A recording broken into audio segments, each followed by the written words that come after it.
Chinky, malaki pa talaga ang kitaan sa freelancing? Pwede ba itong magawing full-time?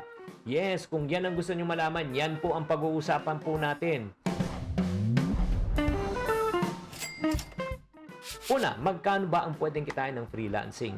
Okay, just to give you an idea. Okay, yung mga virtual assistant, ang ibig sabihin ng virtual assistant, nasa bahay ka lang, or let's say, kahit na isang lupaalop ka ng bansa, as long as may internet access computer ka, di ba, or cellphone, pwede kang kumita. Virtual assistant will make 15,000 to 50,000 depende per month kung gaano ka kagaling and experience. Graphic designers per project, 5,000 to 50,000.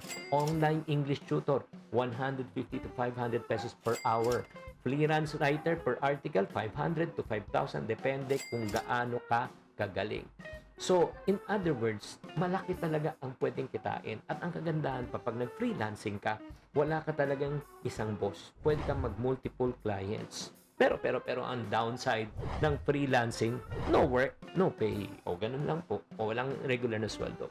Ano bang pros ng freelancing? Siyempre, flexible lang yung schedule. Pipili ka kung saan mo gusto magtrabaho, kailan ka magtatrabaho.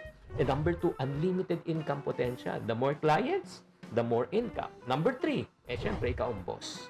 Diba? And then number 4, ang pinaka-best, di ba? Pwede kang maging digital nomad. Ang ibig sabihin po niyan, work from anywhere, no? Pwedeng bahay, pwede ring abroad.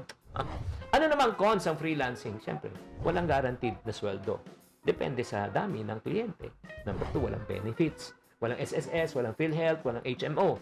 Siyempre, number 3, bebenta mo sarili mo, maghanap ka ng client. And pang-4, lalo na kung hindi ka sanay, possible burnout. Kasi hindi mo makokontrol minsan ang workload mo. Diba? Kaya nga mga ka-friendship, ito lang po bago po tayo pumasok sa mga tinatawag nating freelancing, okay? Freelancing opportunity po ay kailangan pag-aralan muna natin. Bakit? Pag hindi natin pinag-aralan to, pag tayo pumasok, nako, baka imbis na ikaw ay mabless, baka ikaw ay ma-stress.